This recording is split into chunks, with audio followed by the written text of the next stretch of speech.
Ok, buenos días con todos. Bueno, buenos días y buenas tardes para aquellos que están en Europa. Mi nombre es Pamela Ugaz, trabajo en la subdivisión de comercio y logística y hoy día vamos a tener una conversación muy interesante sobre el cabotaje marítimo en el Perú en base a la experiencia regulatoria y operativa en los puertos de la Unión Europea. El objetivo de este webinar es analizar desde una perspectiva práctica y también regulatoria, como había comentado al inicio, las recientes modificaciones que se han dado en la legislación peruana, a que ahora está abierta a tanto a las personas naturales como jurídicas, peruanas y extranjeras. Entonces, el día de hoy nos acompaña un panel muy selecto. Y bueno, sin más preámbulos, quisiera comenzar con las palabras de bienvenida del señor Jan Hoffman. Él es el jefe de la subdivisión de logística comercial de la División de Tecnología y Logística de la UNTAD y tiene más de 30 años de experiencia en UN. Y bueno, él nos va a dar unas palabras introductorias. Jan. Muchísimas gracias, Pamela. Gracias, amigos del Perú, de Valencia, de la UNCTAD. Realmente un placer. Sí, tengo tres puntos de introducción. El primero es una historia real de hace muchos años que también me da particularmente placer contarla aquí. Hace 25 años trabajé en la CEPAL. Y otro país de América del Sur, que no voy a mencionar qué país, estaba muy molesto con unas ideas que yo había expresado sobre las ventajas de liberalizar el cabotaje y o de llegar a un acuerdo regional entre países vecinos de América del Sur. Entonces, de una asociación de este otro país, que no vamos a mencionar porque ahora son todos diplomáticos y nos amamos y somos pacíficos, pero tengo aquí esta carta de hace 22 años de que se queja y dice, aparentemente el señor Hoffman se ha convertido en un especialista en los temas vinculados a nuestro transporte marítimo y un crítico a la legislación marítima vigente en el país, promoviendo incluso la apertura del cabotaje, que con ciertas excepciones se encuentra reservada a las naves nacionales. Después vinieron unas cosas más feas sobre aparentemente, etcétera, de Hoffman. Um, y bueno, la respuesta del secretario general de la CEPAL en su momento explica, explica que la CEPAL tiene de mandato de sus países miembros de promover inter alia, primero, desarrollo sustentable. Segundo, la integración regional. Tercero, la competitividad de los países de América Latina y el Caribe. Después, con más detalle, explica por qué un acuerdo regional de cabotaje y o cierta liberalización ayuda a conseguir desarrollo sostenible, integración regional y la competitividad de los países de América Latina y el Caribe. Y concluye, esto me daba un placer todavía hoy. Si usted o algún miembro de su asociación desea compartir información o sugerencias relacionadas al transporte marítimo, ruego contactarse directamente con el señor Jan Hoffman. Bueno, me encantó. Eso, la organización estaba detrás de mí y además explicaba qué es lo bueno de estas opciones que ahora 25 años más tarde, algunos países, incluyendo el Perú, llevan a cabo. O sea, yo me siento como, ¿cómo se dice? Confirmado, ¿no? Me siento muy bien viendo esto. Eso viene a mi segundo punto. Otra vez lo hemos mostrado en estudios de la CEPAL. Lo hemos mostrado en un documento más recién, así con Luisa Rodríguez en la UNCTAD, experiencias de cabotaje en el mundo. Eh, el transporte marítimo hace menos daño al medio ambiente que otros modos de transporte. O sea, si podemos llevar más carga al mar, es mejor para el medio ambiente, menos accidentes, etcétera. Hay buenos ejemplos que muestran cómo eso aumenta, mejora la competitividad del comercio exterior del país, porque es más fácil combinar servicios nacionales, regionales, intercontinentales. Y claro, ahora si lo combinamos con algún acuerdo regional con países vecinos o la comunidad andina o Alaria, alguna cosa, incluso fomenta la integración, ¿no? Y sin entrar ahora en otros detalles, vamos a escuchar muy bien el ejemplo en Europea y España, pero hay otros países. En Malasia, por ejemplo, se liberalizó cierta parte del cabotaje, sobre todo si era transporte de contenedores con destino final a ultramar, y ya no obligaban a llevar estos contenedores de una isla de Malasia a Kuala Lumpur con buques de bandera de Malasia, sino se liberalizó. Y eso mejoró la competitividad también del puerto de Kuala Lumpur vis-a-vis Singapur, ¿no? Em, lo que es aquí ahora un ejemplo, quizás si ustedes quieren promover Callao o Chancay, también facilitar esta conectividad, ¿no? Segundo ejemplo es Nueva Zelanda, que liberalizó cabotaje siempre y cuando el destino final también era algo de ultramar, lo que mejoró la conectividad entre la isla norte y norte sur y la isla sur de Nueva Zelanda. Bien, ven que es un tema que me apasiona, lo que lleva entonces a mi tercer y último punto. Muchísimas gracias. Muchas gracias, Roxana, Pamela, María, todo el equipo. Muchas gracias. Me encanta ver José Antonio. Creo que tú estabas en estas discusiones, ¿no? Hace 25, 30 años, donde también me invitaron 3 veces a A la Lima y Callao APA. para de la APA, pero allí hablando de cómo introducir el sector privado en el puerto. En fin, eso sería otro webinario. Sí. Muchísimas gracias a todos, felicitaciones y ahora yo voy a apagar mi micrófono y tratar de aprender de ustedes. Muchas gracias. Muchísimas gracias, Jan, y nosotros somos los que aprendemos siempre de ti, así que agradecemos mucho compartir esta experiencia y bueno, tenemos muchas ganas también de escuchar a los otros expertos. Antes de comenzar, tenemos unas palabras también de bienvenida de la viceministra de Comercio Exterior, Teresa Estela Mera, quien no nos puede acompañar lamentablemente hoy, pero nos ha dejado unas palabras mediante un video, así que lo vamos a pasar en unos segundos. Roxana. Podemos, perfecto, gracias. Abriendo el...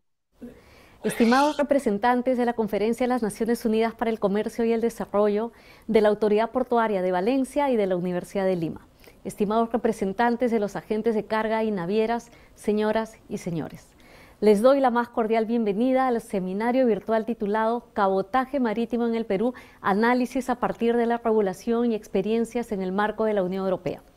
El cabotaje marítimo, como sabemos, representa una pieza clave en la logística nacional, no solo como una alternativa estratégica al transporte terrestre, sino como un motor para la descentralización económica, la competitividad de nuestras exportaciones y el desarrollo de un Perú más integrado y conectado. En este contexto, la publicación de la Ley número 32049 el pasado 6 de junio del presente año marca un hito significativo en nuestra trayectoria hacia un sistema de transporte marítimo más eficiente, inclusivo y competitivo. Esta nueva legislación, resultado de un esfuerzo coordinado entre el Ministerio de Transportes y Comunicaciones, el Ministerio de Comercio Exterior y Turismo y el sector privado, redefine el marco normativo del cabotaje en el Perú al permitir la participación de personas jurídicas, tanto nacionales como extranjeras, en el transporte de carga y pasajeros, abriendo así nuevas oportunidades para aprovechar las capacidades logísticas del país y garantizar la competitividad en un entorno global dinámico. Los beneficios del cabotaje marítimo son tangibles y significativos, desde la reducción de costos logísticos y los riesgos asociados al transporte terrestre hasta el posicionamiento del Perú como un hub regional de comercio marítimo, Cabe recordar que actualmente estamos trabajando coordinadamente en los proyectos normativos que modifican el reglamento del decreto legislativo número 1413 y en el reglamento que promueve los mecanismos de promoción del cabotaje. En esta tarea, los sectores público y privado tenemos roles fundamentales para su exitosa implementación, de tal manera que nos permita construir un futuro en el cabotaje marítimo no solamente sea una opción viable, sino una solución estratégica para el desarrollo sostenible de nuestro comercio exterior.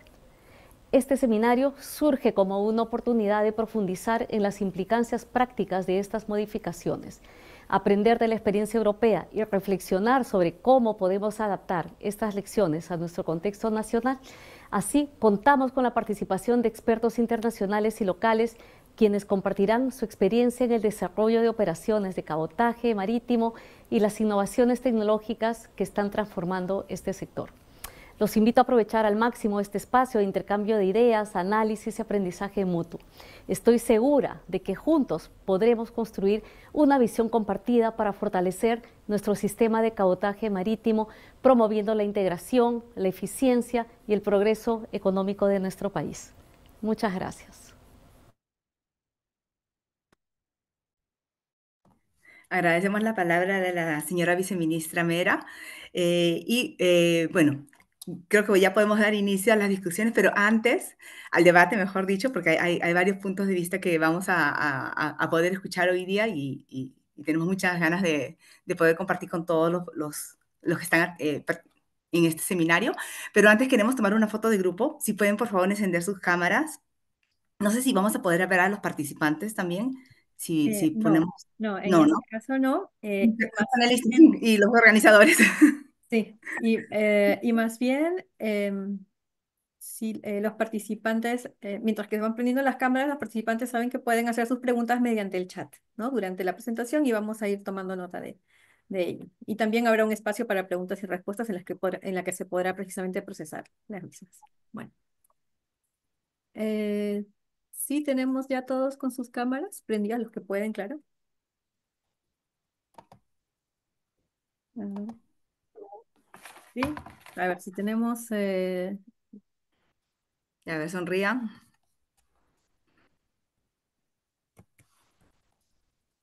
Una sonrisa espontánea y natural, ¿ok? Muy espontánea. A ver, mm, sí, vale, podemos tomar al mismo tiempo, así tenemos varias. sí, sí, estamos ahí haciendo varias tomas, capturas. Y Genial, listo. Muchísimas gracias a todos los ponentes y los organizadores.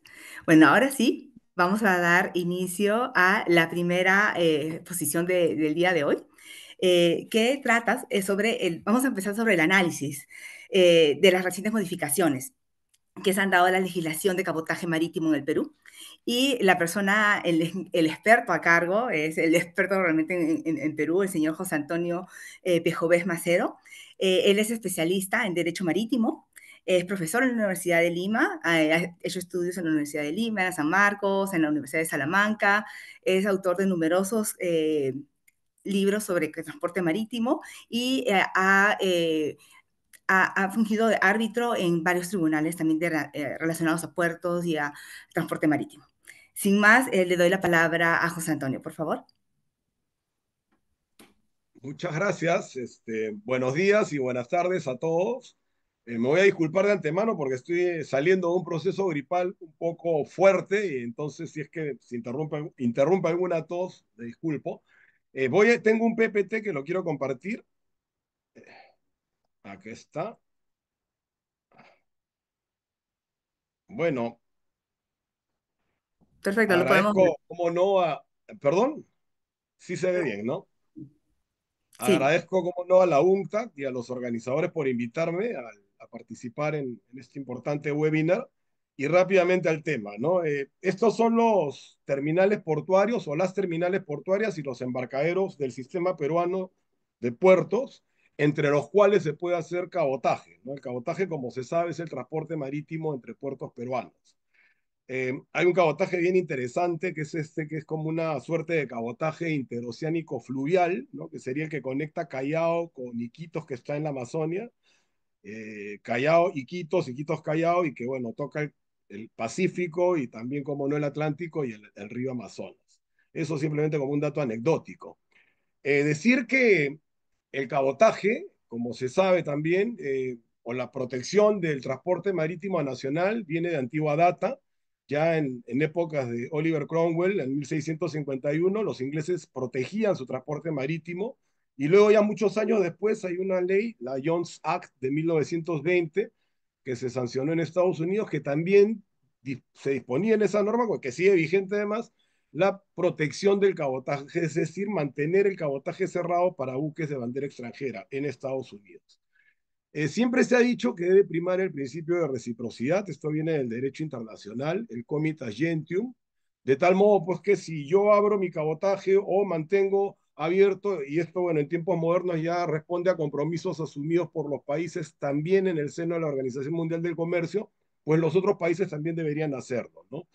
Eh, Esto viene también o tiene conexión con el trato nacional y decía que este principio del Comitas Gentium es muy antiguo, ¿no? Lo encontramos desde tiempos de la paz de Westfalia, que es la que puso fin a la guerra de los 30 años en Europa en el siglo XVII, casi coetáneo con las ordenanzas o con el acta de Cromwell de 1651. El cabotaje, decir también que es pura política marítima, como la sabemos, entonces responde pues a las fluctuaciones, ¿no? Por ejemplo, a comienzos de la República, 1821, en el Perú el cabotaje estuvo protegido también, había legislaciones proteccionistas, y esto fue así como se ve en la lámina en normas aprobadas durante 1840, 1852, ¿no? El cabotaje estaba reservado a buques de bandera peruana. Esta foto es del puerto de Chincha. Ahí están hay unos buques embarcando guano al Callao, a otros puertos. En esa época había un cabotaje muy intenso, como lo hay hasta ahora, pero siempre ha sido, siempre el tráfico nacional ha sido importante para la economía, no solamente del Perú, sino de todos los países. Esta es otra foto del puerto de Chincha. Esta es una copia de la página de la patente del buque Raffier, que fue de mi cuarto abuelo. Mi cuarto abuelo hizo cabotaje aquí en el Perú, entre Chincha, esas fotos que vieron, y los puertos de Chancay y de Huacho. Tenía esa autorización para hacer el cabotaje, porque eran tiempos de una economía agrícola y naturalmente pues el transporte marítimo era el más importante, el que dominaba el comercio nacional e internacional, de alguna forma como lo sigo siendo hasta nuestros días.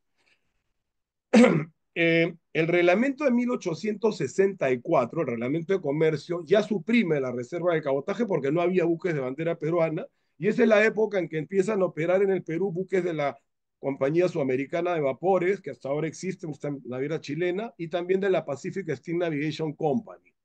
Es recién a mediados de los años 20, en 1928, en épocas del presidente Leguía, cuando se aprueba la ley 6207, que cierra el cabotaje y consolida la reserva, ¿no? Esto luego se mantuvo también después con las leyes que se pueden mencionar, la 22.202, la 23.517, la 22.000 de tiempo del gobierno militar, la 23.517 ya cuando se recupera la democracia en el Perú en los años 80. Ya en el año 91 se aprueba el decreto legislativo 683 que mantiene también la reserva de cabotaje y que dice lo siguiente, ¿no? El transporte acuático comercial de pasajeros, así como de carga, cualquiera fuere su origen destino en tráfico nacional o cabotaje, queda reservado exclusivamente en favor de los buques mercantes propios de bandera peruana, así como de los buques de bandera extranjera fletados o operados únicamente por empresas navieras nacionales. Siempre el cabotaje se ha visto de protegerlo desde el buque, desde la bandera del buque, es decir, del registro, o desde la nacionalidad de la empresa, ¿no? Hoy por hoy, las empresas navieras ya no se puede fijar mucho el término empresa naviera nacional porque las normas permiten, por ejemplo, que el 100% del capital social y del accionariado de una sociedad anónima, de una sociedad mercantil puedas pertenecer a inversionistas extranjeros. Entonces, esa protección a la empresa naviera nacional, digamos que se diluye entre comillas. La cuestión cambia, si se quiere, con la dación de la ley 28583, que es la ley de reactivación y promoción de la Marina Mercante Nacional. Yo fui coautor de esa ley, yo trabajé en el proyecto original, que luego ha sido sucesivamente modificada por las leyes 29475, 30580, el decreto legislativo 1413, hasta la última norma, que es la que vamos a analizar con más detalle, que es la 32049. Esta ley establece que el tráfico de cabotaje se reserva en favor de las empresas nacionales con capital social nacional o extranjero, y con los buques también, y se reserva también con los buques de bandera nacional, hasta el 2018 en que se produjeron esas modificaciones. Ahí vemos el artículo 7.1, ¿no? que establece que el tráfico acuático comercial en tráfico nacional o cabotaje queda reservado exclusivamente a naves mercantes de bandera peruana, de propiedad de naviero nacional o empresa naviera nacional, o bajo las modalidades de arrendamiento financiero, el leasing, que es uno de los mecanismos existentes para que las navieras puedan adquirir buques y renovar sus flotas, o el arrendamiento a casco desnudo, con opción de compra obligatoria, que es el bareboat charter, con la opción de poder adquirir el buque.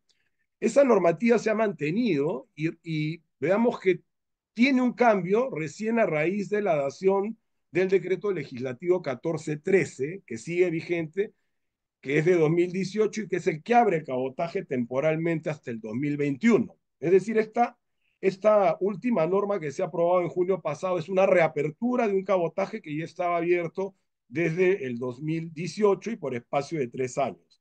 Abrió el cabotaje solamente en la costa, el cabotaje marítimo, no el cabotaje fluvial ni tampoco el lacustre. El fluvial, claro, el que se da en el Amazonas principalmente, en la olla amazónica, y el lacustre, que es un tráfico también existente en el lago Titicaca en menor magnitud.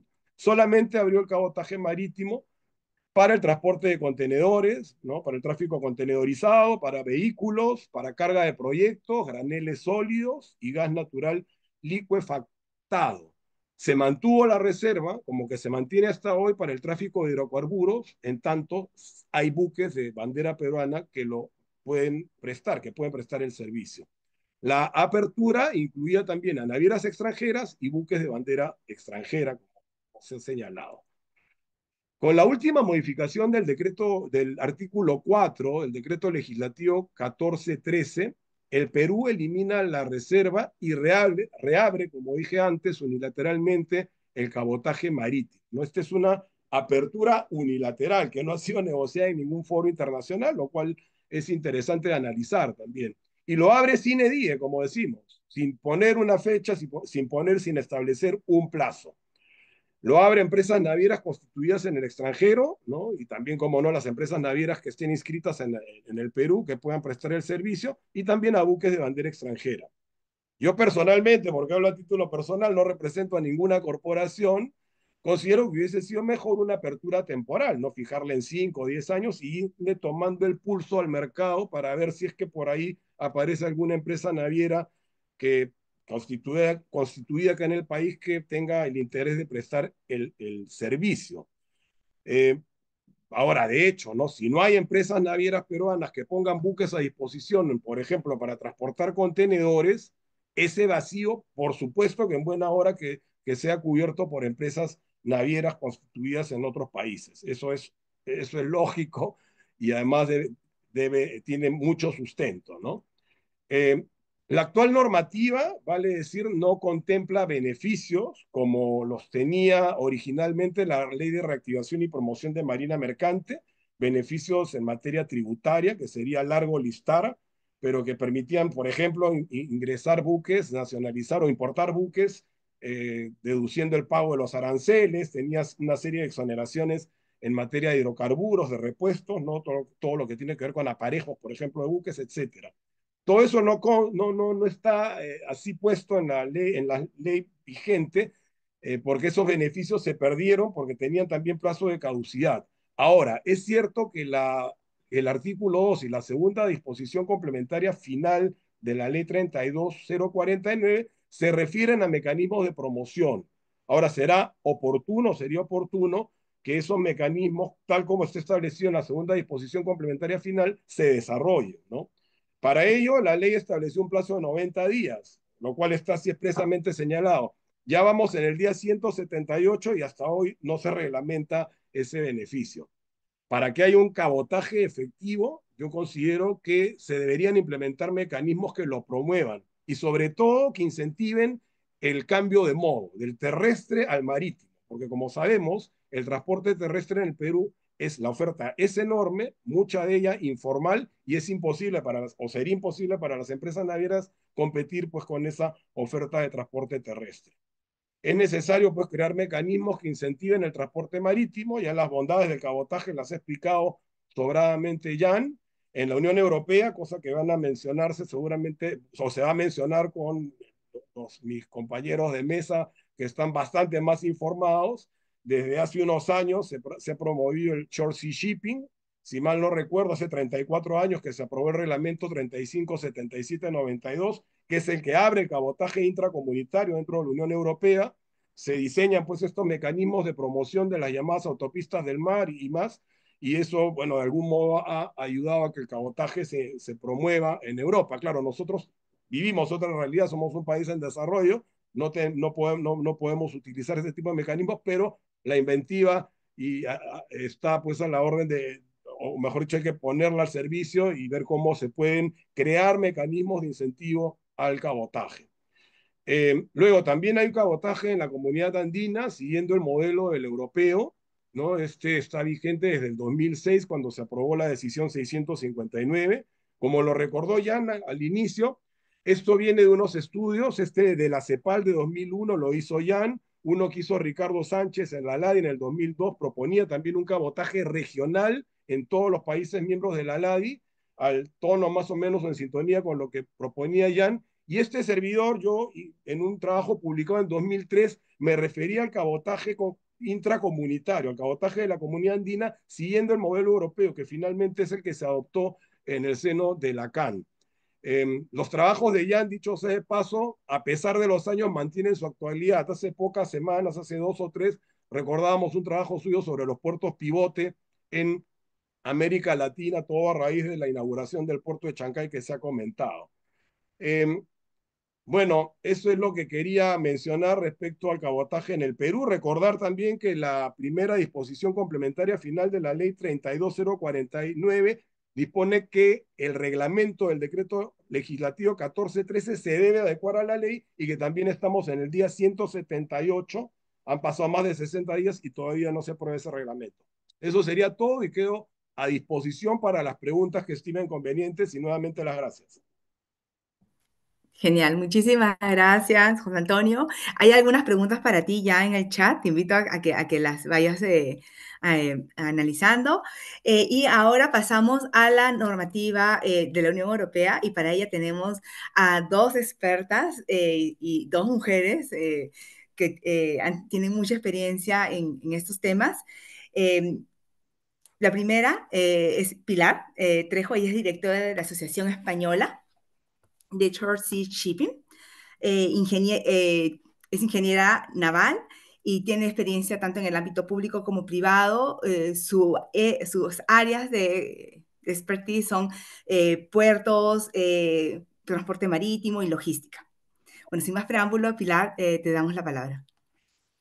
Pues muchísimas gracias, y muchísimas gracias por invitarnos a estar hoy en este interesante seminario. Yo voy a compartir con ustedes también una pequeña presentación para contarles un poquito la experiencia nuestra, España y Europa. ¿Y se ve?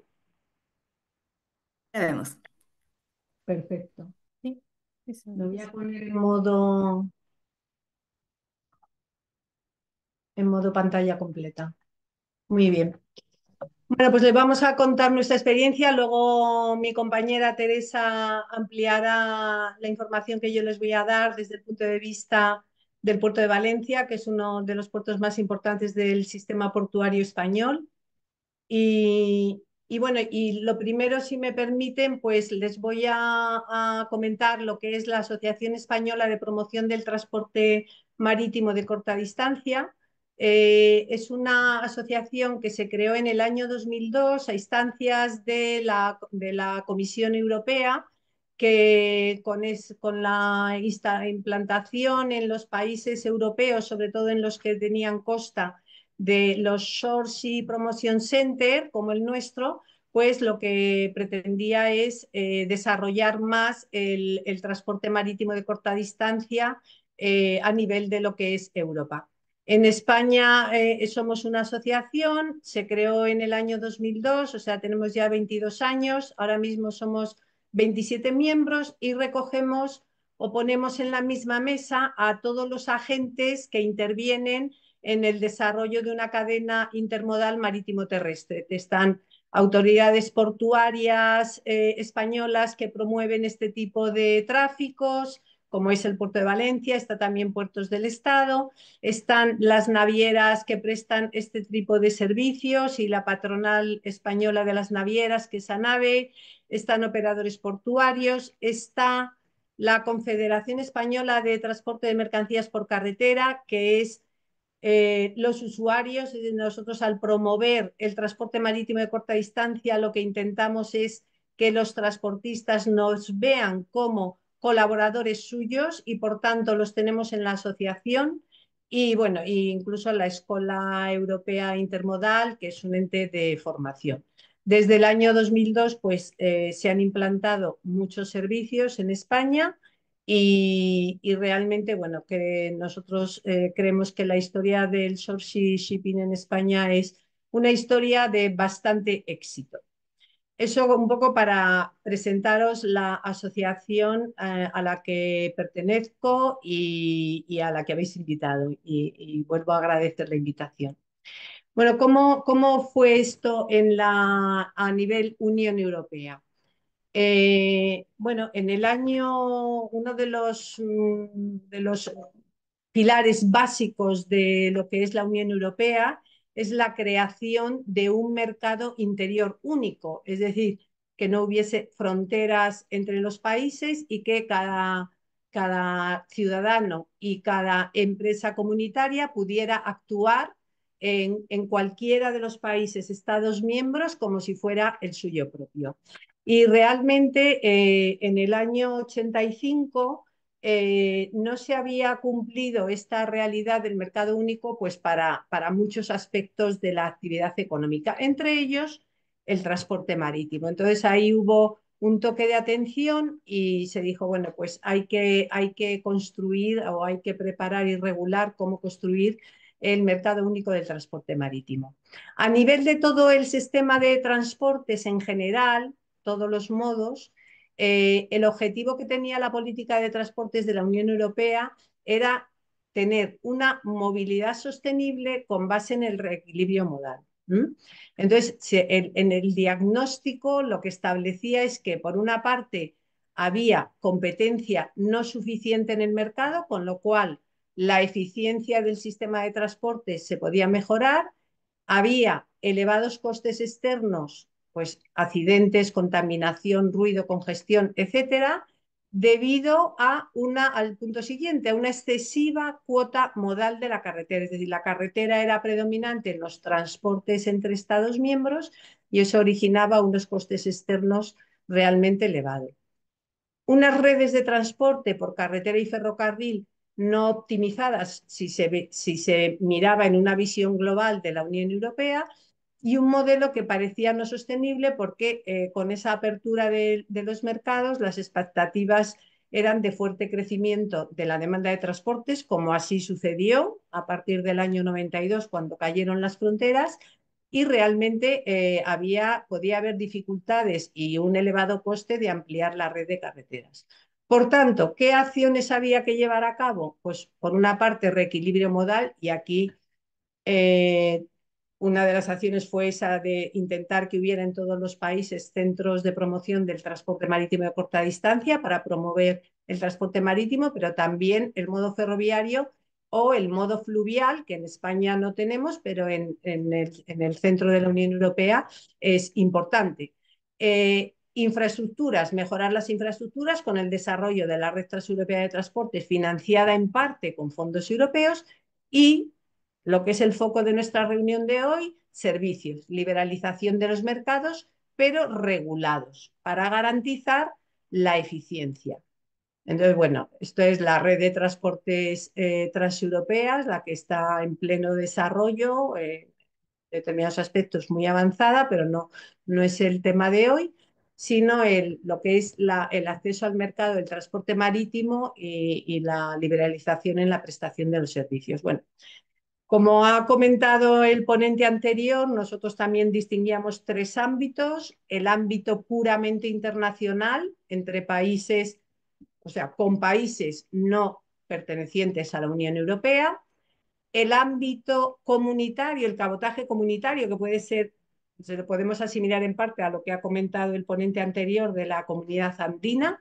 Aquí, bueno, pues ahora mismo somos muchos países en la Unión Europea, y ese sería el transporte marítimo entre los distintos países de los Estados miembros. Y por último, el cabotaje nacional, que es entre puertos de un Estado miembro, de un mismo Estado miembro.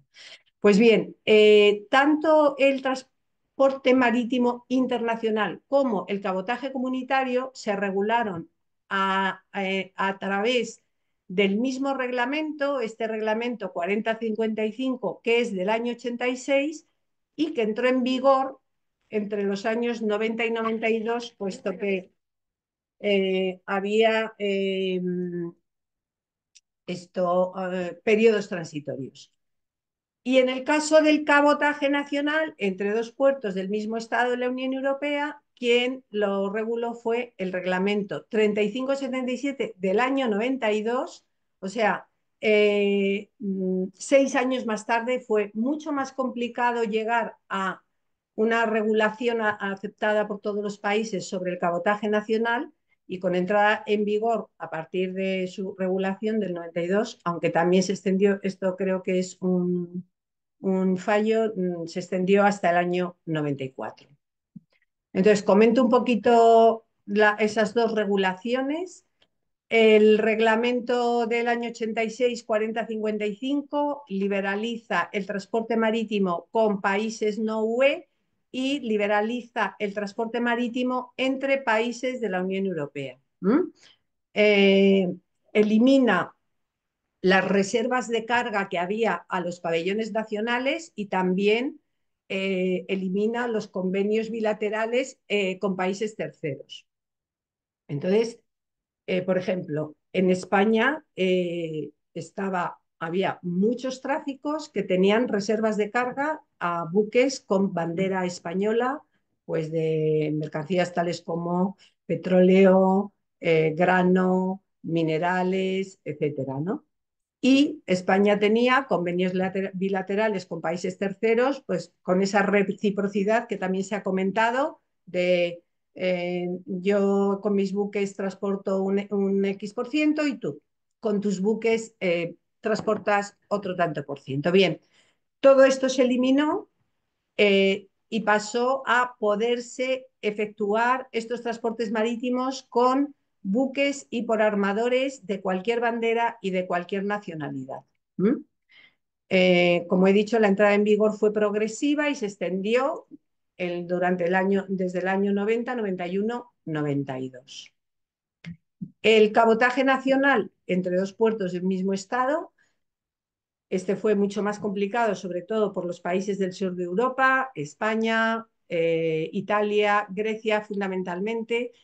Hay que tener en cuenta que somos países que tenemos un tráfico de cabotaje muy relevante, porque tenemos territorios no continentales, tenemos islas, en nuestro caso Baleares, Canarias, tenemos territorios fuera también del continente europeo, como son las ciudades de Ceuta y Melilla, y hay un tráfico de cabotaje con estos territorios muy intenso. Se eliminaron las reservas al pabellón nacional. En este caso, lo que hace el reglamento es permitir que los Estados miembros puedan reservar esos transportes a buques de bandera comunitaria, es decir, no pueden reservarlo a buques de bandera nacional, pero sí a buques de bandera comunitaria. pero si lo desean pueden abrirlo a cualquier buque de cualquier nacionalidad. En el caso de España lo tenemos reservado a buques de bandera comunitaria.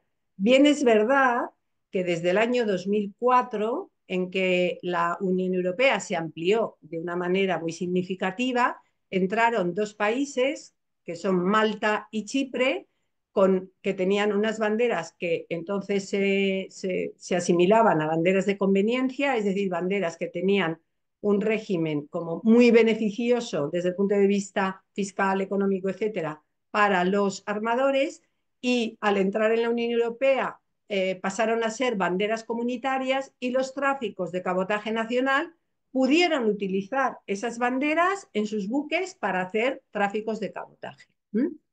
La entrada en vigor, como he dicho antes, empezó en el año 93, pero se extendió, bueno, aquí pone hasta el 99. España aplicó ciertas medidas de salvaguardia autorizadas por la Comisión hasta febrero del 94. Y luego también lo que permite el reglamento es contratos de servicio público en tráficos declarados de interés público, es decir, el Estado, el gobierno puede establecer contratos con compañías navieras que prestan los servicios a cambio de una contraprestación económica. ¿Para qué? Para asegurar, por ejemplo, determinadas frecuencias o determinadas capacidades de los buques. En España eso se utiliza. También hay un tratamiento especial a los tráficos con las islas. Se puede imponer obligaciones de servicio público, que es parecido a los contratos, pero sin contraprestación, es decir, imponer a las navieras que prestan los servicios que tengan una frecuencia mínima o unas tarifas máximas o escalar en determinados puertos. Y hay otra salvaguardia adicional, que es que si un armador con un buque de bandera no española viene a hacer los tráficos con las islas, tendrá, a pesar de que tenga esa bandera comunitaria, tendrá que cumplir las condiciones de tripulación del país de acogida. Como se puede ver, así como el reglamento anterior, el que aplica en el transporte marítimo internacional, y el del cabotaje comunitario es totalmente abierto y es una liberalización completa, en el caso del cabotaje nacional está liberalizado y efectivamente eso ha permitido que otras compañías navieras entren en los tráficos, que haya mayor competencia y por tanto se incremente la competitividad de los servicios, etcétera, pero con una regulación mucho mucho más detallada, vamos a decir, y con ciertas restricciones. A ver, yo no quiero gastar más tiempo, tenía algunos datos de lo que es el transporte marítimo de corta distancia en España, cómo ha evolucionado en los últimos años, pero no quiero ocupar el tiempo de mi compañera Teresa. Si luego queda ese tiempo, se lo podría comentar. Muchísimas gracias. Muchísimas gracias, Pilar, por hacernos viajar durante toda esta experiencia de la Unión Europea, y vamos a tratar de que haya tiempo porque queremos seguir escuchando sobre la experiencia. Y bueno, y ahora tenemos con nosotros a Teresa García Ibarra. Ella es jefa de tráficos y también parte de Short Sea Shipping. Ella es ingeniera informática de formación, con también 17 años de experiencia tanto en el sector público y privado. Y sin más preámbulo, le doy la palabra a Teresa, por favor. Bueno, buenos días y buenas tardes a todos. Estoy encantada de participar en este seminario, me hace mucha ilusión y a ver si puedo, pues, presentaros el puerto de Valencia y daros algunos datos sobre el cabotaje en nuestro puerto. Voy a intentar compartir pantalla. A ver.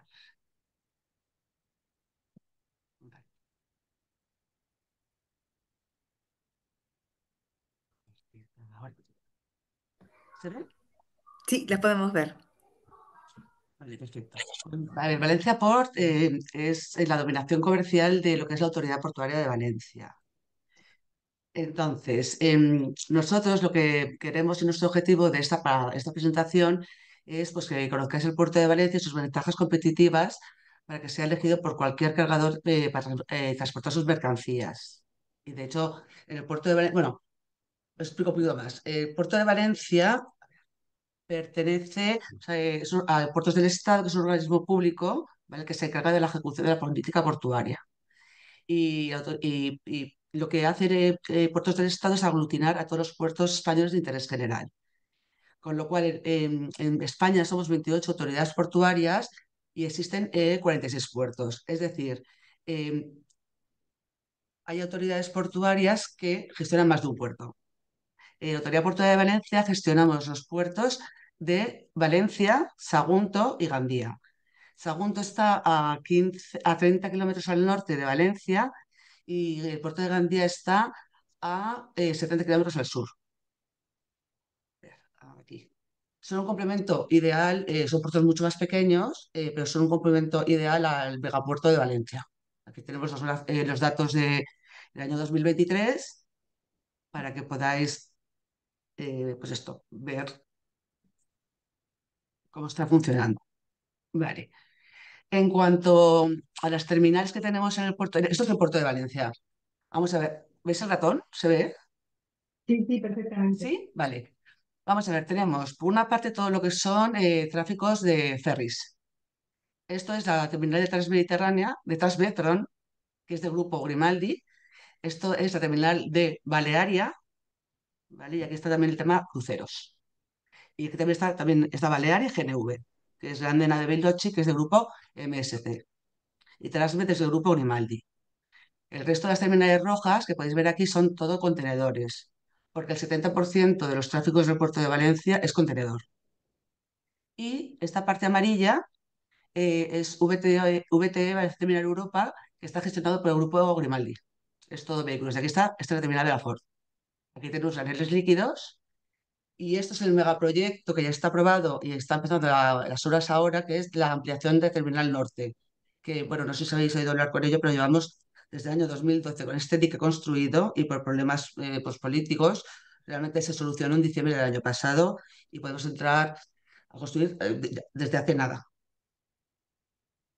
Bueno, realmente esta terminal va a ser 100% automatizada y va a duplicar lo que es la capacidad del puerto de Valencia. El puerto de Valencia actualmente gestiona 5 millones de TEUs y con esto, solamente esta terminal ya van a ser 5 millones de TEUs más, con lo cual va a duplicar el puerto.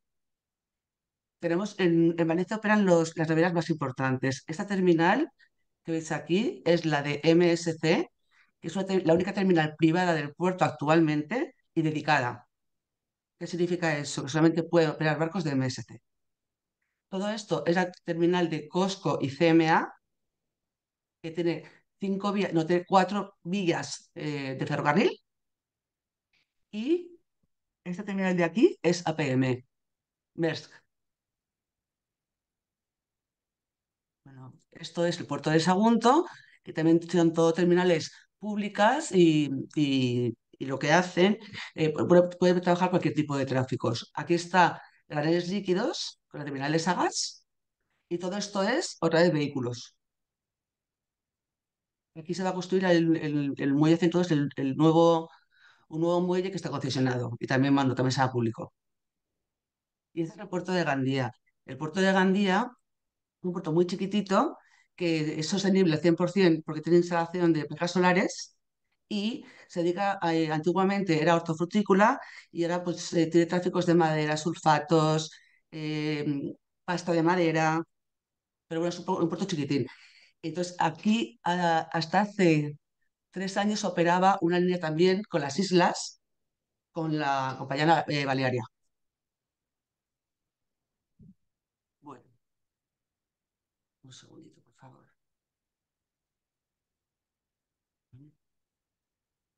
Estos son datos que tampoco sé si, bueno, lo que quiere decir es que lo que gestiona el puerto de Valencia es el 3,2 millones de euros, en lo que es la provincia de Valencia, el porcentaje bueno, de la Comunidad de Valencia, no de la provincia de Valencia, y genera 50.000 empleos.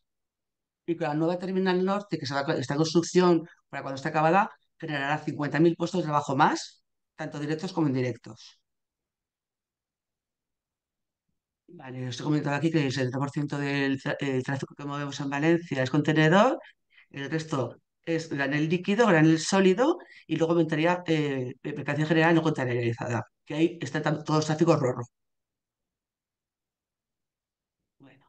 Esto es importante que os lo cuente porque luego para dar la explicación de las estadísticas que he preparado, bueno, pues es importante. Valencia es lo bueno de los puertos para que sean operativos y logísticamente que puedan trabajar bien es que sea un mix entre es un hub y la export y el import.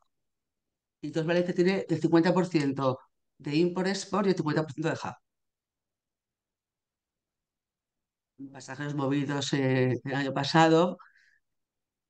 Estos son cruceros y pasajeros movidos. Es decir, el año pasado, bueno, ahora os explico las estadísticas. Bueno, el 20% del tráfico que tenemos en el puerto de Valencia es RoRo, ¿vale? Y automóviles, otro 20%. El resto es contenedores import y export. Vale, Valencia tiene una conectividad que nos la ha dado naturalmente, o sea, por naturaleza la tenemos por geografía. Entonces estamos muy bien conectados por ferrocarril tanto con Madrid, y realmente somos el puerto de Madrid, Valencia, y con todo lo que es el sur de España y el corredor Cantábrico Mediterráneo, así como con el norte de España también. Con lo cual que el hinterland que tenemos es de 350 kilómetros. ¿Qué supone eso? Un 55% del PIB español, el 51% de la población activa y el 42% del territorio español. Aquí podéis ver que Valencia es el mejor puerto conectado de España. Realmente, actualmente, con Teus somos el cuarto puerto de Europa y a nivel contenedor y a nivel toneladas, el noveno. Pero nos viene dado, esto es la línea de navegación natural, entonces nos viene dados por localización geográfica. Vale. Los corredores ferroviarios que tenemos operativos, que podemos ir, vamos a ver, nosotros apostamos, aparte de por el transporte marítimo, por supuesto, también con la multimodalidad. Entonces tenemos, nosotros lo que pretendemos, bueno, y participamos también, somos accionistas del Puerto Seco de Zaragoza, Plaza, el Puerto Seco de Coslada, que es de Madrid, y también tenemos una estación ferroviaria para multimodalidad que está justo al lado del puerto, a pocos kilómetros, que es la Fuente de San Luis. Estas son las actuaciones de mejora y las inversiones que se han hecho para poder conectar también por ferrocarril todo lo que nos viene vía marítima y las autopistas ferroviarias. Esto realmente se puso en marcha en julio de este año con dos compañías. Y lo que hacemos es que directamente, esto es para remolque y remolque, porque la terminal de Valencia Terminal Europa ya tiene 5 vías ferroviarias para sacar vehículos directamente. Pero lo que se ha hecho es una autopista ferroviaria que lo que hace es sacar remolque y semirremolque que va directamente del barco Rorro por tren actualmente a Madrid y próximamente hasta Portugal. Somos un puerto verde, naturalmente que sí. Y es una plataforma que utilizan ya 1.200 empresas del sector para quitar papeles, para papeles fuera directamente. ¿Vale? Que todos estos, vamos a ver, todas estas personas, bueno, pues, ¿cómo lo digo?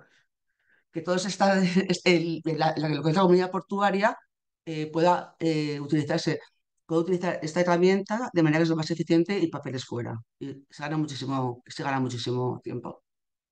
Vale. Con esto ya os he presentado el puerto de Valencia y ahora os quiero presentar unas estadísticas que he preparado para ver desde el año 2014. ¿Lo veis? ¿Esto se ve? ¿Lo estáis Aún, viendo? Aún no, aún no. no. No. Voy, a ver si puedo. Creo que hay Aquí que estamos. compartir nuevamente. Ujú. Aquí estamos. Sí, pues estoy preparando Ahí unos está extras, comenzando. pero realmente o sea, me interesaba presentarlo para el día de hoy. Ahora sí se ve. Eh, sí, son estadísticas que nos dice, esto es de carga, ¿vale? De los datos que tenemos desde 2015 hasta octubre del 2024. ¿Qué nos dice? Que las toneladas siempre van a ascenso. Tanto toneladas como UTIs, como TEUs, como vehículos de mercancía y pasajeros. Y en descarga nos pasa exactamente lo mismo, que todos siempre van a ascenso. ¿Por qué? Esto realmente tiene un porqué y es que al ser un puerto hub, como os he comentado antes en la presentación, al hub llega la mercancía que luego va a ser redistribuida, ¿vale? Por el resto del Mediterráneo y el resto de puertos, que va a ser tanto con tráfico feeder, ¿vale? Evidentemente va a comunicarse con los grandes puertos, pero todo lo que es mercancía RoRo y lo que es contenedor. Entonces, sí, evidentemente, cuanto más va a venir de hub, más se va a distribuir. Con lo cual, nosotros seguimos pensando que vamos a ir siempre al alza por ese tipo de tráficos. A ver, un segundito, a ver si lo consigo. Ahí no puedo dejar de compartir. Y bueno, todas las dudas que podáis tener y necesitáis más datos o si prueben más cosas, encantada de la vida. Estamos trabajando, bueno, aparte con las islas, como ha comentado bien Pilar, tanto con Baleares como con Canarias, como también con Italia, que bueno, son líneas RoRo y con el resto de puertos europeos. Muchísimas gracias, Teresa, por darnos la perspectiva de cómo se encajan todas estas diferentes transportes multimodales. Muy interesante. Y tenemos varias preguntas. Invito a todos los participantes a formular sus preguntas abajo de la pantalla. Pueden ver que hay una parte que dice Q&A. Q&A para las preguntas, así que por favor, si nos pueden alcanzar sus preguntas por ese medio. Y a los expositores que vayan viendo las preguntas, hay varias que pueden ser para varios de ustedes o hay para expositores específicos. Y ahora, con este preámbulo que nos ha dado también Teresa sobre las diferentes operadores, tenemos ahora la perspectiva del sector privado. Y para ello contamos con la presencia y la contribución del señor Ezequiel Cleríes. Él trabaja en Transmed Grimaldi, precisamente logística, y él nos va a dar la perspectiva del sector privado. Así que, sin más, le dejo la palabra a Ezequiel. Muchísimas gracias por estar con nosotros. Muchas gracias por la invitación. Os voy a compartir una pequeña presentación. Un segundito.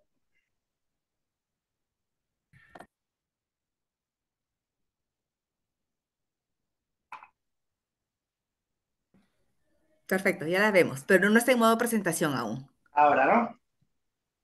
Ahí la vemos. Muy bien, pues nada, simplemente, muy rápidamente, una pequeña introducción a lo que es el Grupo Grimaldi, ¿vale? El Grupo Grimaldi actualmente es una empresa 100% familiar. Tiene más de 140 barcos en servicio, 127 de ellos son propios.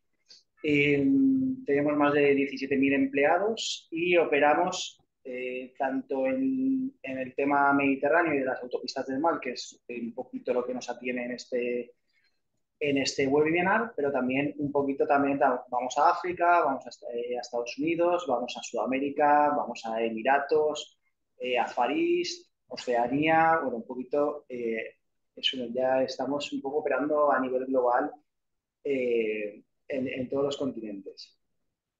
Aquí tenemos un poco, en cuanto al short sea, estos son los que nosotros llamamos las autopistas del mar.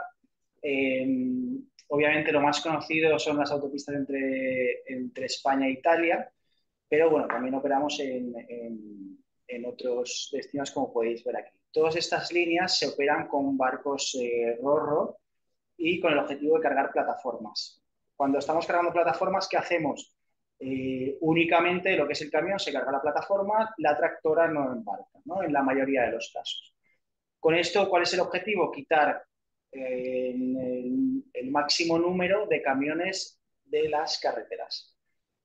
¿Qué conseguimos con esto? Pues una más eficiencia a nivel de CO2, cargar en un barco pues 300, 400, incluso 500 plataformas por barco que no van por carretera, tiene unas ventajas en emisiones de CO2, unas reducciones de las emisiones que luego más adelante veremos. Por otro lado, se descongestionan las carreteras de todos los países. Por poner un ejemplo, un camión que va de Madrid a Livorno actualmente puede hacer, como ha comentado antes Teresa, puede hacer un Madrid-Valencia en tren, la plataforma puede ir ya en tren, se descarga en el puerto de Valencia, aquí en nuestra terminal, y de aquí en barco la enviamos a Livorno. por lo tanto tiene beneficios también para todo lo que son las carreteras de España, las carreteras de Francia y las carreteras de Italia que tienen obviamente menos congestión de tráfico.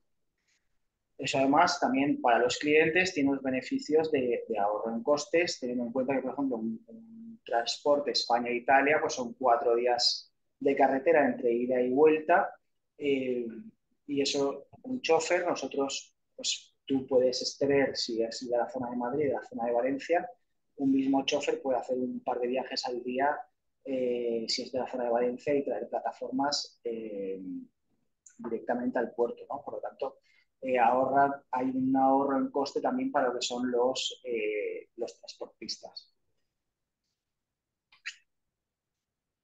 Aquí vemos un poco la evolución de los barcos desde que empezamos con el Shoresea allá por el año 96.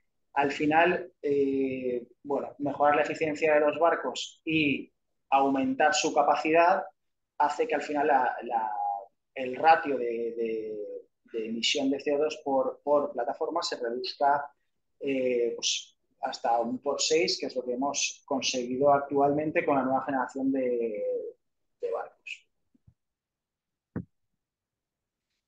Estos son los últimos, los G5 que llamamos nosotros, que es la última generación. Son barcos que tienen la última tecnología, tienen baterías de litio, tienen paneles solares, tienen efecto burbuja en el casco para reducirle el roce con el agua.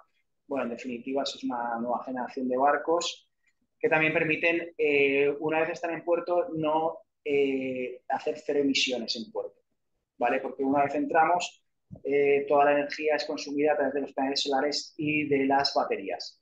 Eso, pues bueno, si nos ponemos en un puerto como es el de Valencia, como puede ser el de Barcelona, que están muy próximos a la ciudad, pues hay un beneficio muy grande en este ahorro de emisión de CO2 y de contaminación.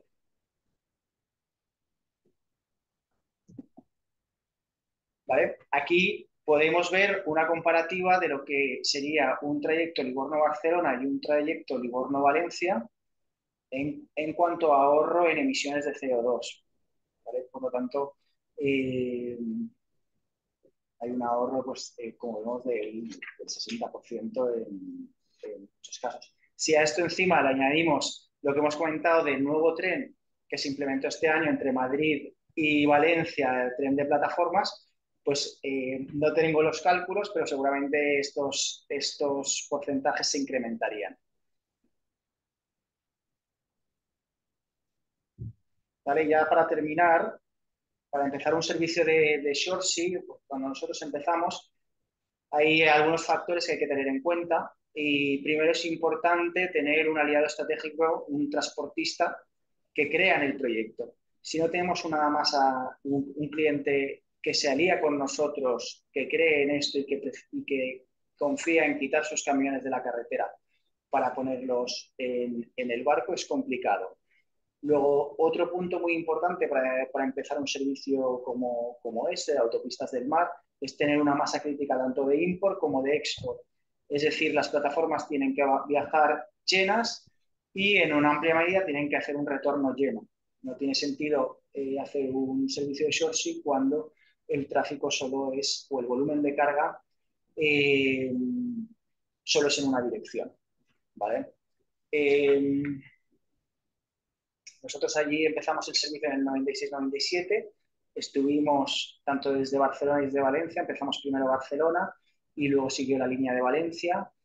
Empezamos con un transportista y también teníamos en su momento el apoyo de Fiat en un primer momento para todo lo que era la importación de Fiat a España.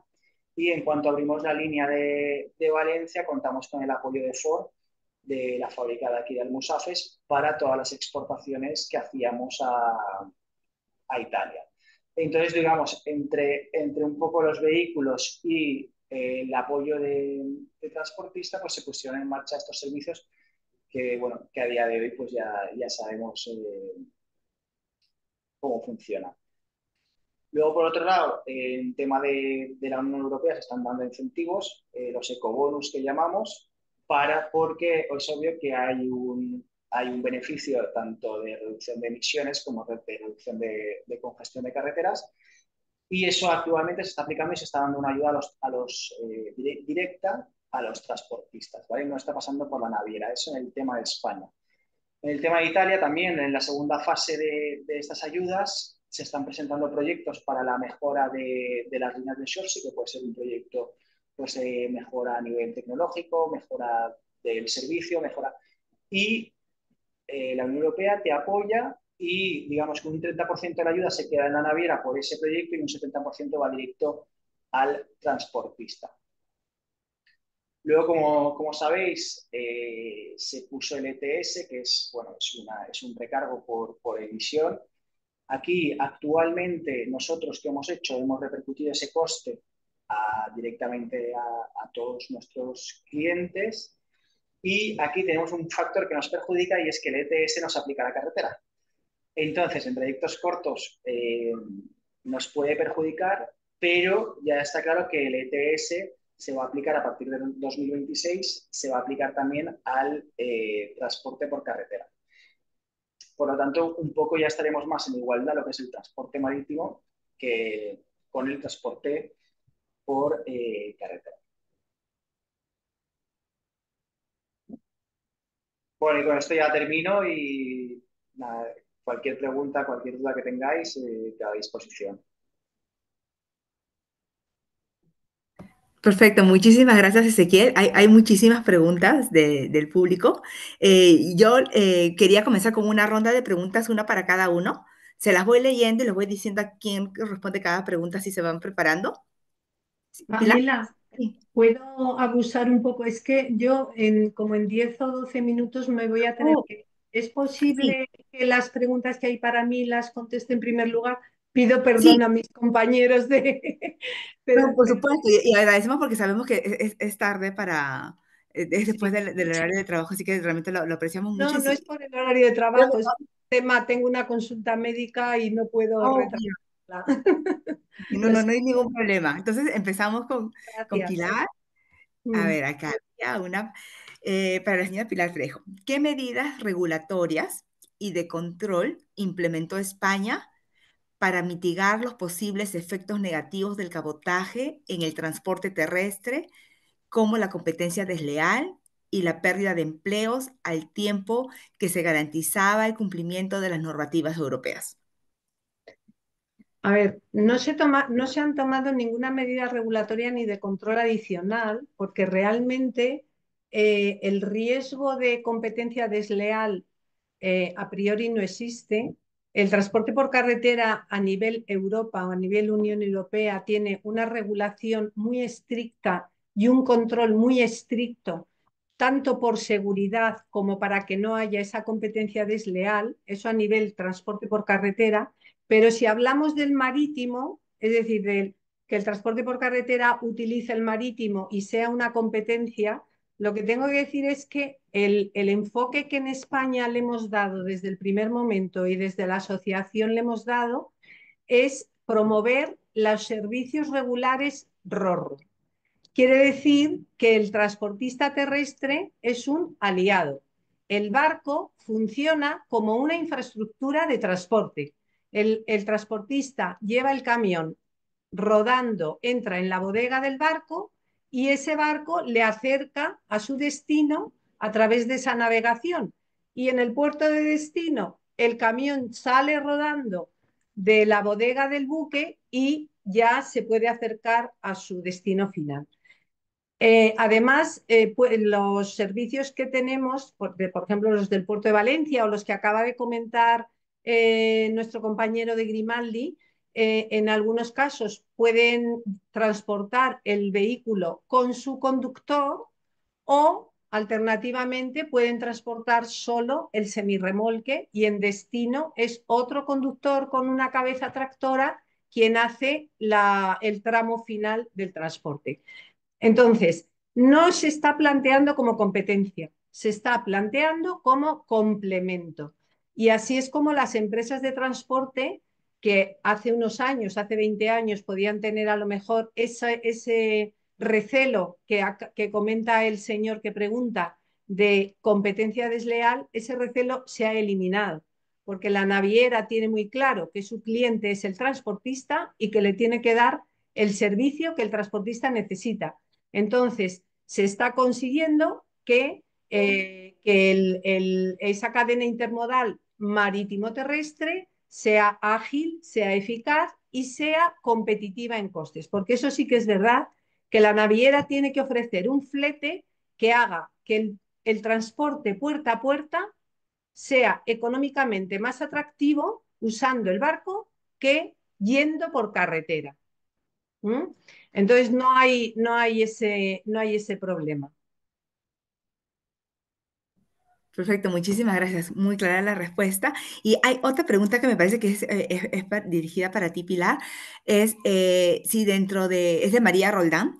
Dice, les agradecería a los opositores si dentro de esta presentación de servicios de cabotaje han tenido alguna experiencia de sandbox regulatorios. Me imagino que sean como excepciones. Pero no sé muy bien a qué se refiere con el No, sandbox. no, sí, bueno, no, sí, María Rondal, si nos puedes aclarar tu pregunta un poco más. Yo lo pensaba como excepciones regulatorias, pero si no, pues esperamos a que ella Que nos nos... lo aclare en el chat y mientras voy a contestar a una que he visto que dice España tenía un doble registro, sigue manteniendo esa política. A ver, eso cuando he explicado que en los años 90 se liberalizó el cabotaje internacional, o sea, el cabotaje entre países de la Unión Europea y el transporte internacional, hubo una huida de las flotas nacionales de los Estados miembros hacia banderas de conveniencia. Entonces, ¿cómo reaccionaron los Estados miembros? Reaccionaron creando un segundo registro o una segunda bandera, que es lo que se refiere este señor Álvaro Rodrigo. España también, es verdad que en España lo hicimos con retraso, pero también lo hicimos. Entonces, prácticamente todos los países de la Unión Europea tienen un segundo registro que se considera registro comunitario y de hecho, por ejemplo, en España los buques de bandera española, prácticamente en la bandera española clásica no hay apenas ninguno, están todos en el segundo registro que en España se llama registro especial canario. Entonces, si se mantiene esos registros, lo que dan es unas mejores condiciones, por ejemplo, beneficios fiscales, beneficios en la seguridad social de los tripulantes, condiciones de tripulación más flexibles en cuanto a la nacionalidad de los tripulantes. Se exige que menos tripulantes tengan la nacionalidad del país de la bandera, o sea, una serie de beneficios que hacen que la explotación de esos buques bajo esos segundos registros sea económicamente mucho más competitiva y puedan competir con banderas de otros registros internacionales. Perfecto. Y para terminar, porque sabemos que te tienes que ir, María Roldán dice que sí son excepciones, perdón, regulatorias. Entonces, la pregunta era Sí, en la experiencia del excepciones. cabotaje han sido usadas excepciones Sí, regulatorias. o sea, lo he comentado muy de pasada al principio, cuando la aplicación del reglamento que liberalizaba el cabotaje nacional entre puertos del mismo estado, sí que hubo que contemplar algunas excepciones y algunos periodos transitorios para ayudar a que los países acomodaran, o sea, se fueran adaptando a ese nuevo régimen mucho más abierto.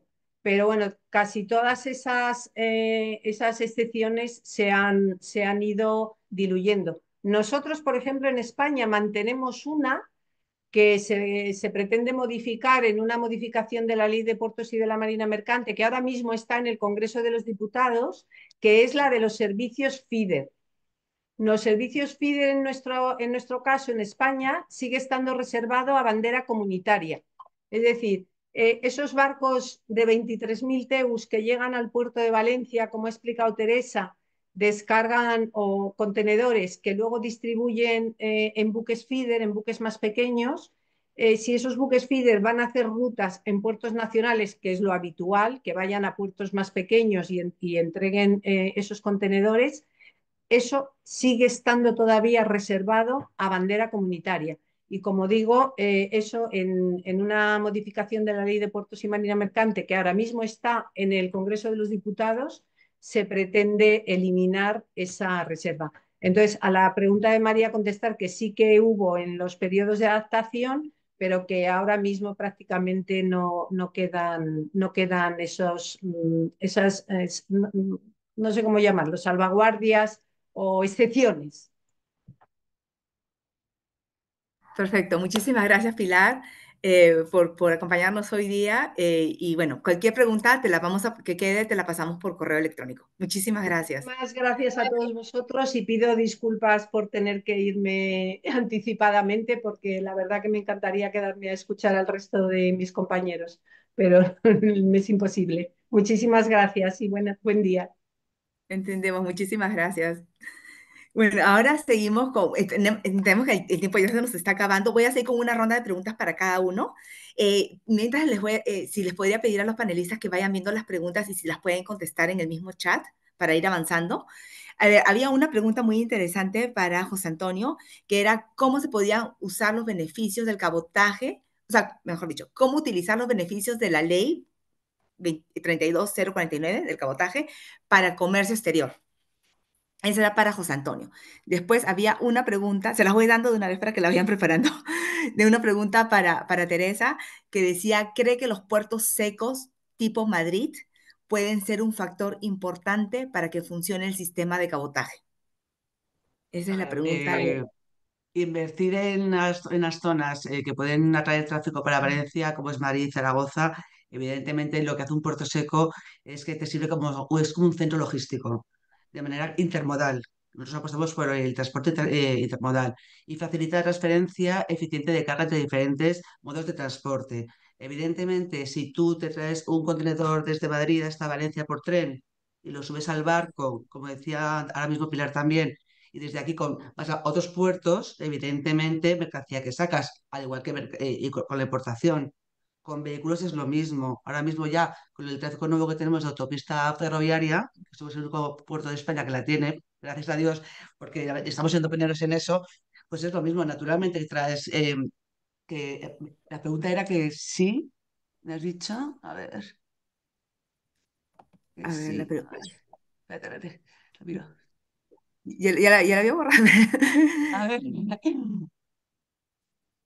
a ver. Anda, espérate, la he perdido. Yo también la perdí. Un segundito, se te la encontramos enseguida. A ver. A ver. Aquí está. Que sí, los puertos secos como Madrid puede tener un factor importante que funcione el cabotaje. Naturalmente que sí. Pero tanto lo que contábamos antes, cuanto más pueda venir sacarte de la carretera y lo puedas luego distribuir con barcos feeder o rorro, evidentemente sí. Y por eso, de hecho, hemos hecho inversiones tan fuertes, tanto en Zaragoza como en Madrid. Sí, son centros Muchas logísticos. gracias. Muchas gracias. Nada. Ok, entonces ahora le dejo contestar la pregunta a José Antonio de cómo se pueden usar los beneficios para el comercio exterior.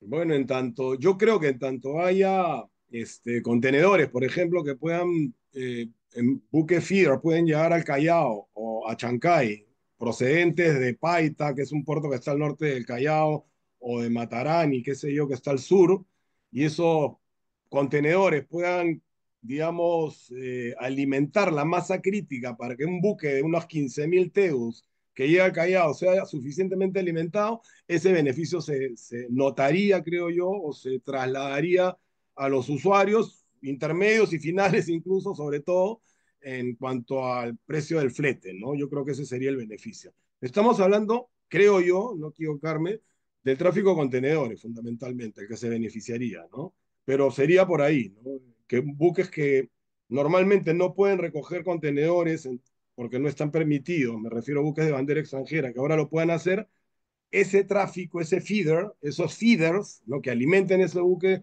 de mayor cantidad de capacidad para transportar contenedores, ya de por sí decía, es un beneficio, ¿no? Un beneficio para los usuarios.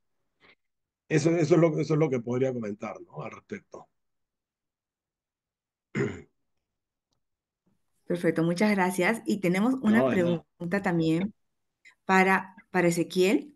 a ver, una pregunta directamente para Ezequiel, pero tampoco la puedo encontrar ahorita. Pero tenemos una pregunta sobre,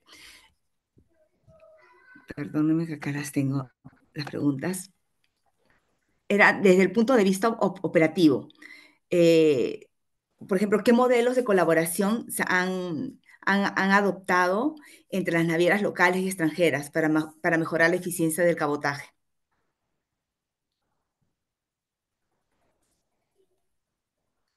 Para Ezequiel, ¿qué Sí, modelos de sí. colaboración se han adoptado entre navieras locales y extranjeras para mejorar la eficiencia del cabotaje? Bueno, más que entre navieras locales y extranjeras, la colaboración es público-privada. Es decir, nosotros cuando montamos un proyecto nuevo, involucramos a la autoridad portuaria, involucramos a las diferentes comunidades autónomas, un poco porque al final quitar camiones de la carretera beneficia el tráfico, los accidentes, beneficia las emisiones de CO2 en todo el país. Es decir, es algo que no solo interesa al cliente que quiere transportar un producto de un punto a otro, sino que tiene un impacto a nivel general y hay muchos actores involucrados. Por lo tanto, con Naviera no hay una colaboración, digamos, pero sí que buscamos siempre la colaboración con tanto las autoridades, tanto la autoridad portuaria como los distintos gobiernos involucrados. Pamela, no sé si me permites una pregunta para Ezequiel. Sí, por supuesto, ese es Yo lo que queremos. recuerdo, gracias, ahora me pongo en otro rol. Yo recuerdo que cuando se diseñó y se puso en práctica todo esto de las autopistas del mar, habían unas subvenciones que venían de la Unión Europea, no sé qué tipo de fondo, no voy a entrar a tanta especificidad. Había unas subvenciones, luego tuvo, creo yo, también que dotarse las infraestructuras, a las terminales, de ciertas infraestructuras e incluso los buques, ¿no? Porque no entiendo yo o entendería que no eran unos rorros convencionales, sino unos buques adaptados a la posibilidad de poder llevar a los choferes o choferes y a los tractocamiones, a las plataformas, en fin, como lo llamen. Creo que había eso, no sé si eso se mantiene y si es así como lo recuerdo. Sí, a Ezequiel, ver, sí, gracias. sí, sí. Empezando por el final, es cierto que todos nuestros barcos tienen la opción de llevar a choferes, pero sí que es cierto que no es lo habitual. Es decir, el chofer puede ir a bordo, pero uno de los beneficios que tiene el tráfico del short y las autopistas del mar es que un chofer español puede llevar al día, si está en una área cercana, puede hacer varios viajes al puerto y dejar ahí plataformas. Y esas plataformas, una vez llegan, en este caso concreto, por ejemplo, a Italia, un transportista local de Italia recoge todas esas plataformas y las lleva al punto final. Por lo tanto, digamos que maximizas el número de cabezas tractoras que tienes que tener tú, porque esas cabezas tractoras no emplean 4 días en hacer un viaje a Italia y vuelta, y el número de chofer. Y en cuanto a tu primera pregunta, es cierto que hay ayudas, hay subvenciones, son los ecobonus que hemos comentado. Actualmente este año equivalieron a unos 100 euros por viaje por ejemplo, en un Valencia-Livorno, aproximadamente correspondían a unos 100 euros por viaje que se pagaban directamente al transportista. Y esto nosotros es de la Unión Europea, son unas subvenciones que se llaman ecobonus, que es para incentivar que esos camiones, en vez de utilizar toda la red de carreteras de la Unión Europea, pues vayan en barco. ¿Me Ingrid, ¿tienes una permites, José pregunta también? Antonio? Ah, perdón. Mira, si me permites, José Antonio, vamos a ver, los buques RoPax, que son los que suelen llevar pasajeros, así como vehículos a bordo, son más entre islas, desde el puerto de Valencia. De otros puertos ya no me lo sé, pero desde Valencia, desde luego, son más entre islas. Los buques que cooperamos con Grimaldi Lines normalmente son barcos Rorro y se operan desde el puerto de Valencia y Sagunto y suelen ser solamente vehículo, si no me equivoco, ¿verdad, Ezequiel? Sí, sí, a ver, es Son cierto, líneas pero regulares, son autovías del mar. son autopistas del mar, pero si el chofer quiere ir, tenemos Ah, pues sí ciertas puede estar la cabinas, opción. no, ten en cuenta que igual el barco tiene para 500 plataformas, no hay 500 habitaciones. Igual hay un número muy reducido de habitaciones, pero se nos da el caso que a veces los choferes, por el motivo que sea, quieren viajar con el vehículo y pueden reservar tanto lo que es el transporte de la plataforma como de la plataforma y el camión en este caso y la habitación. Eh, sí que tenemos un servicio ROPAX como tal, que es el Barcelona-Puerto Torres Civitavecchia, que es una línea que se utiliza tanto para carga como para pasajeros, para ir tanto a Cerdeña como a Italia. Esto ya sí que es un barco puro ROPAX, pero los que operan en Valencia, las autopistas del mar, son los ecos, como habéis visto antes en la presentación, que tienen una capacidad reducida para choferes. Ingrid. Buenas, buenas tardes con todos. Querías consultar si es que, en relación también a una pregunta que veo de Junior Semino, creo, sobre si es que los puertos de Barcelona y Valencia tienen muelles y tarifas exclusivas para cabotaje. Y eso nos interesa bastante porque quisiéramos saber si es que hacen esa diferenciación dentro de los puertos, tanto a nivel de espacio como a nivel tarifario, ¿no? Venga, Ezequiel. ¿Empiezas tú o empecé yo?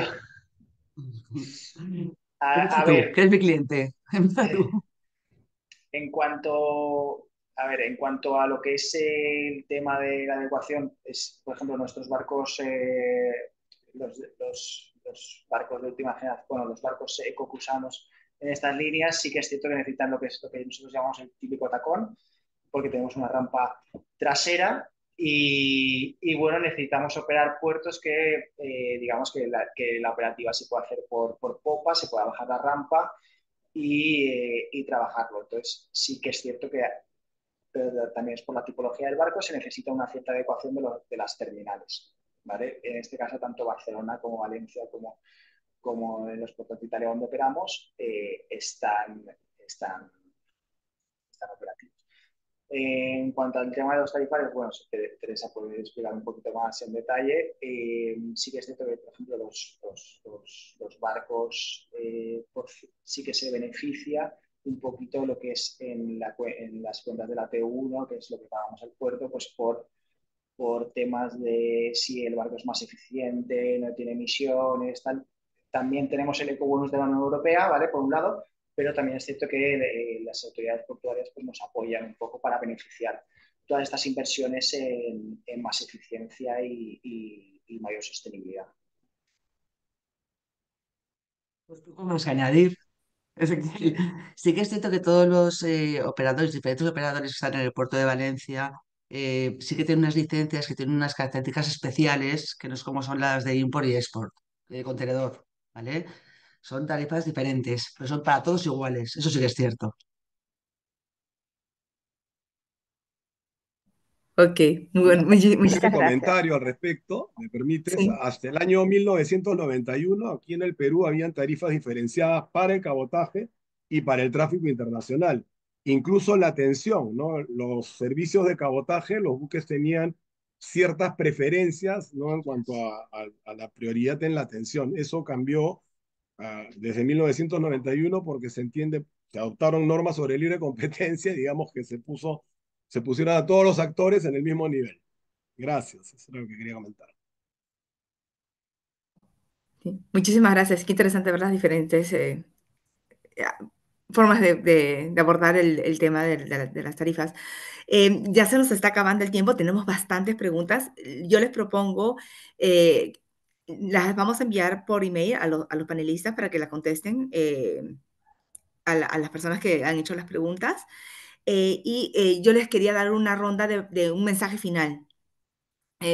Luego de haber escuchado y haber leído las preguntas que hay, ¿qué mensaje quieren dar a los participantes, que muchos de ellos son de Perú y que van a implementar estas nuevas modificaciones a la reglamentación?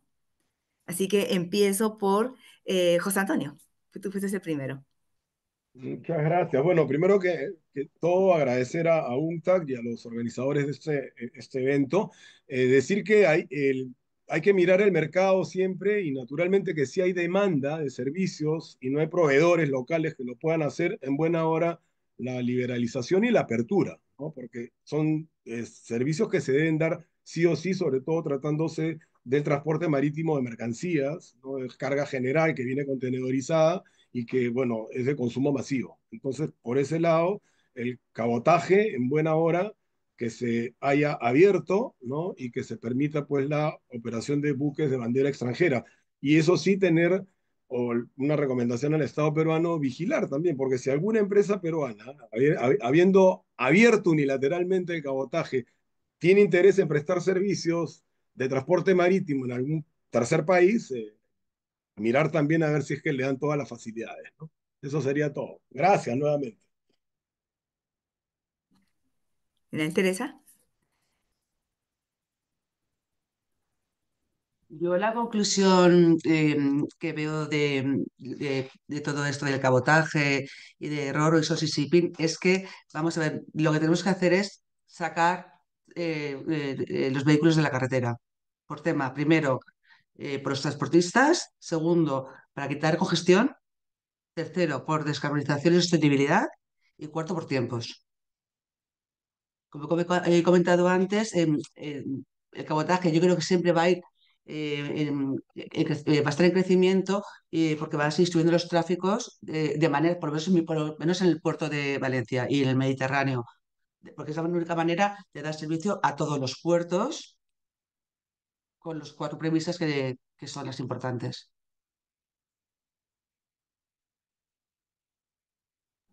Ok, muchísimas gracias, Teresa. Y bueno, sí hemos visto la importancia del transporte modal, bueno, y los beneficios del cabotaje para la descarbonización y el medio ambiente.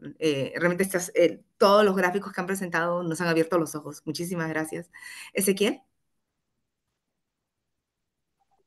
Bueno, yo nada, simplemente finalizar que el cabotaje y el transporte de pasar lo que es vehículos de la carretera al mar tiene una eficiencia operativa, tiene una eficiencia económica y tiene una eficiencia de sostenibilidad que es muy interesante, ya no solo para el cliente, sino para el país, para las carreteras, para los ciudadanos.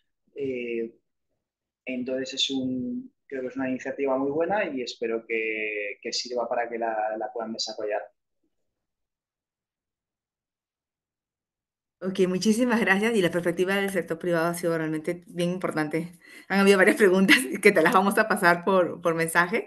Y bueno, ya concluyendo, queremos ceder la palabra al coorganizador, que es el Ministerio de Comercio Exterior y Turismo, específicamente la sección de facilitación, comercio y transporte, y que ve todos los temas de cabotaje. Y bueno, le quería dar la palabra a Ingrid Guapaya para que haga la conclusión de este evento. Muchísimas gracias, Pamela, Roxana y a los excelentes ponentes que nos han acompañado el día de hoy.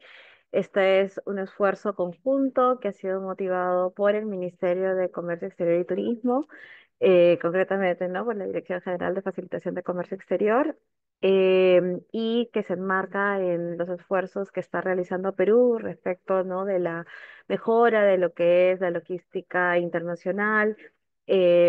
Esta nueva regulación respecto al cabotaje, no sé más que demostrar todas las acciones que estamos haciendo dirigidos, ¿no? A tener una mayor competitividad en el país. Muchísimas gracias, Naciones Unidas, muchísimas gracias a los expositores que nos han ilustrado bastante con este ejemplo de mejor práctica internacional. Y no sé si es que Carol o Claudia, la directora de facilitación y la directora general de facilitación, quisieran también señalar algo adicional, por favor.